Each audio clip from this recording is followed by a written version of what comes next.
Hello, my name is Reverend Dr. May Elise Cannon. Today is Wednesday, June 18th, 2025.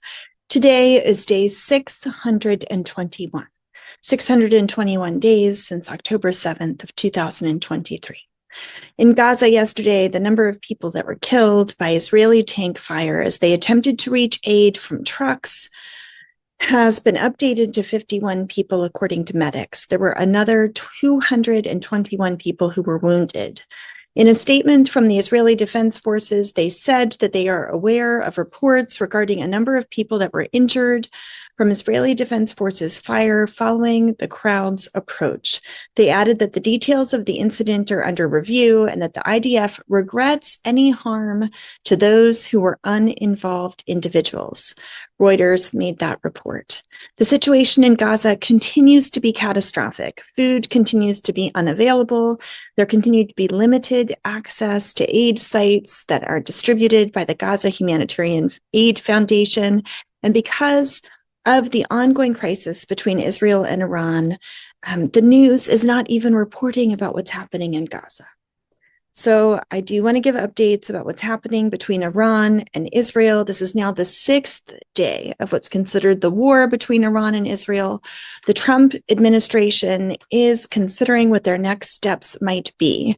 And ongoing missile fire has continued unabated on its sixth day. Past midnight on Wednesday, sirens sounded in areas of Israel. And the Israeli military has said that it has detected Iranian missile launches on two separate occasions in short succession. Around the same time, the Israeli military published evacuation warnings for an industrial area in Tehran, in the Iranian capital, saying that it will be taking actions in coming hours to attack military infrastructure in Tehran shortly afterwards, saying its Air Force is conducting a series of strikes in the capital city of Iran. Mr. Trump's comments on social media posts yesterday, Tuesday, came as Israel had been pressing the White House to intervene militarily in the conflict to put an end to the country's nuclear program. President Trump has long professed opposition to getting involved in foreign wars and has expressed hopes for a negotiated agreement with Iran. He held a national security meeting yesterday afternoon in the White House Situation Room. Netanyahu has said that he wants the U.S. to drop its largest bunker-busting bombs on Iran's Fordo nuclear site, which lies deep underground. Some analysts have said that Israel will not be able to actually completely deter the nuclear program without the U.S.'s assistance in terms of their bombing of Iran. Israel does not have bombs that are big nor warplanes big enough to carry them. Mr. Trump and Netanyahu spoke on the phone yesterday afternoon, according to the Trump administration and officials who have not provided details, but the call came as President Trump has been considering whether or not the U.S. should get involved. In a post on Truth Social earlier in the day, Mr. Trump wrote, "We know exactly where Ayatollah Ali Khamenei," they're referring to Iran's supreme leader, "is hiding, but we're not going to take him out, kill, at least for now." So that was yesterday, boasting of Israel's air superiority, which he suggested was based on U.S. technology, writing, "We now have complete and total control of the skies over Iran." So the U.S., President Trump was associating himself with Israel's war effort. Should the U.S. join the war, Iran has prepared missiles and other military equipment for possible retaliatory strikes on U.S. bases in the Middle East, according to American officials who've been reviewing intelligence reports. What do we need to know? We need to know that Iranians have been fleeing. There have been evacuations from Tehran. They have intensified in past hours since the Israeli military has issued evacuation orders for large parts of northeastern Tehran, saying that it does plan to target military infrastructure there.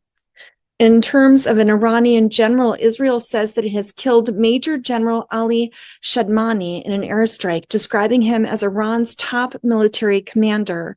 This was just 4 days after he was appointed to replace another general that was killed in a separate airstrike.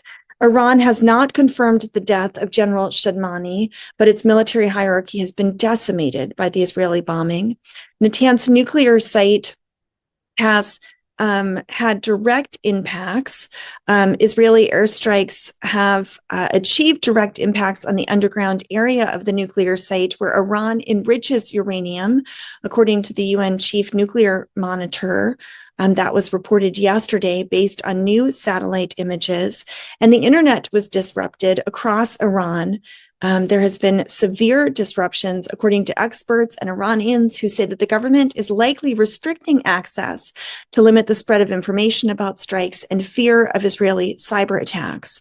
The Washington Post said that on this sixth day of the Israel-Iran conflict, explosions were heard throughout Tehran early today as Israeli warplanes continued to hammer Iran as those evacuation warnings continued. Iran launched 2 different waves of missiles at Israel overnight and said it used hypersonic Fatah 1 missiles for the first times, but there have been no reports of casualties in Israel today, at least as of the time of this recording, which is in the mid-afternoon East Coast time on Wednesday. The number of missiles Israel has faced in each retaliation barrage appears to have decreased over the last couple of days. Iran has not explained the decline, but Israel said it has destroyed more than a third of Iran's missile launchers. The battle begins, Iran's Supreme Leader Ayatollah Ali Khamenei posted on social media earlier today after President Trump described him as an easy target. As Trump mauls U.S. involvement, Esmail Baghaei, a spokesman for Iran's foreign ministry, said in an interview with Al Jazeera that any American intervention would be a recipe for an all-out war in the region. Now, what are Israel's goals vis-a-vis Iran has been a question that's been asked in the international media. Vox had a report about this, and in their morning posting saying that Israel's goal is indeed to halt Iran's nuclear progress, but they may also have larger ambitions, perhaps even ones that could involve a regime change in Iran. While one Iranian nuclear enrichment site has been heavily damaged, others have been hardly touched. Some, as I mentioned previously, may be difficult or even impossible for Israel to destroy without direct U.S. involvement in the war. At the same time, Israel appears to be systematically wiping out senior leadership of the Iran's Revolutionary Guard Corps. And according to reports, President Trump has vetoed a plan for the assassination of the Supreme Leader Ayatollah Ali Khamenei, at least for now, reports seem to indicate. Now, why would Israel attack Iran now? The New York Times took on this question, talking about Iran's weakness in this moment. It's not doing well. Years of sanctions have eroded the Iranian economy. Israel and the U.S. have killed many of its military leaders. They've also pummeled its proxies across the Middle East. This has been going on since October 7th, 2023. All of this has limited Iran's ability to be able to retaliate. The decimation of Iran's proxies has been particularly important to Israel. Years ago, Hamas and Hezbollah would have responded to strikes against Iran with direct attacks in Tel Aviv and other Israeli cities, but now Israel can hit Iran without stressing as much about the home front. In terms of the domestic politics, since October 7th, Netanyahu has faced conflicting political pressure from both his right and left flanks. The right wants a more aggressive war on Gaza, focus on obliterating Hamas and reoccupying the territory. The left wants Netanyahu to focus on bringing home hostages that still remain taken by Hamas, even if it means letting the group survive. Netanyahu also faces corruption charges that could land him in prison if he lost power, and his governing coalition has strained over debates about military service requirements for the ultra-Orthodox Jews. You'll recall that the first step of the Knesset vote was happening the Sunday that was set to take place the Sunday after the first attacks on Iran took place. But strikes on Iran have widespread support. Israelis broadly see Iran as an existential threat, and they support destroying its nuclear capabilities. It is a winning issue with an election slated for next year. Now, in terms of the U.S. response, we have a complete and total control over the skies of Iran, is what President Trump wrote yesterday on social media, implying that the U.S. is collaborating heavily with Israel's attacks. This statement is a stark contrast from Trump's previous statement refuting claims about Washington's involvement in an offensive against Iran. As I mentioned in another post, Trump said we know exactly where the Supreme Leader is hiding. He is urging Iran's unconditional surrender. Iran's supreme leader, Ayatollah Khamenei, said today that his nation will not surrender. He warned of irreparable harm if the U.S. joins Israel's strikes targeting underground nuclear sites in Iran.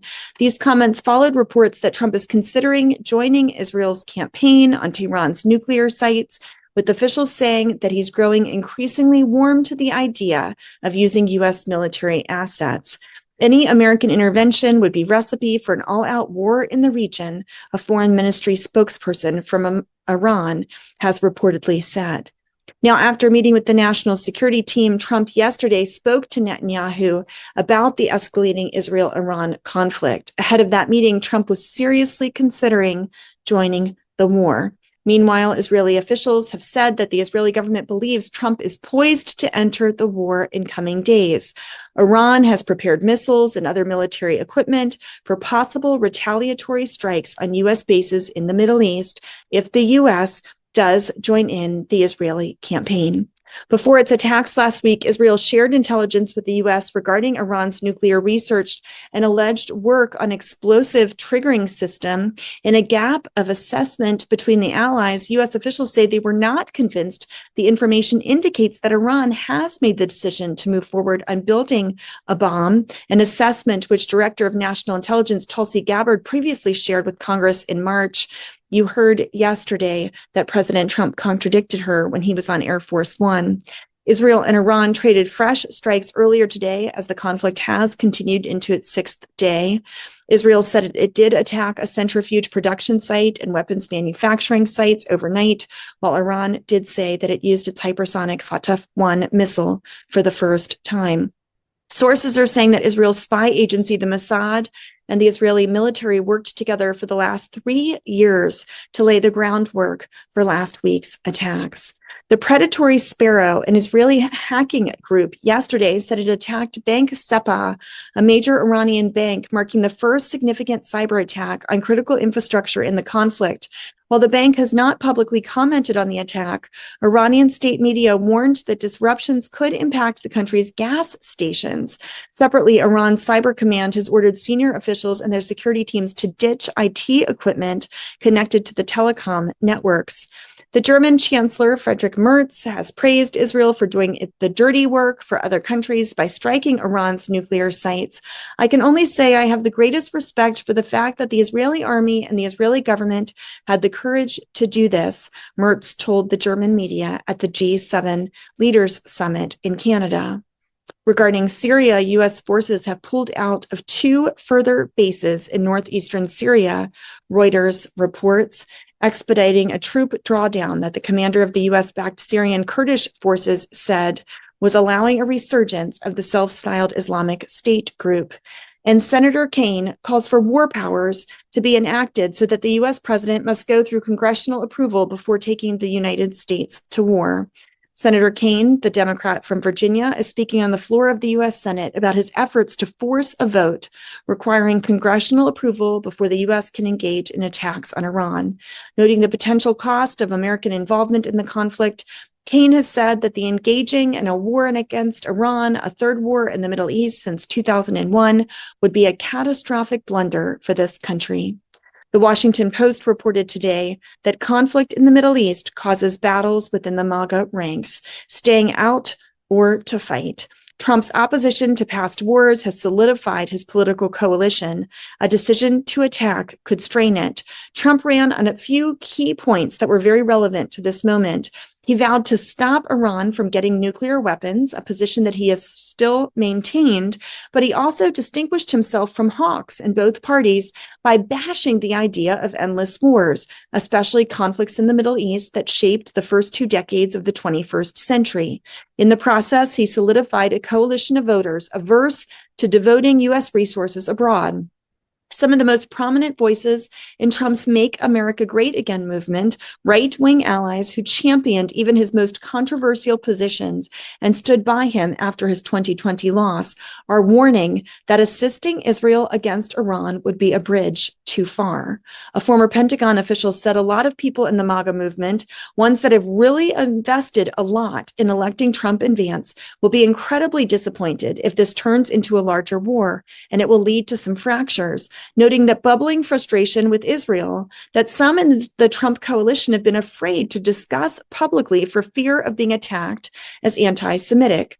I would argue that Iran is the defining issue on the political right now, this person continued. It's not trade, it's not spending, it's not even the cultural war stuff, it's foreign policy, and specifically Iran. Might this current situation be a linchpin in turning us towards peace, a turning point on issues not only related to Israel and Iran, but also towards Gaza and Hamas and Israel as well? May the tides turn towards peace and not towards war. Might God go before us in the name of Christ. Amen.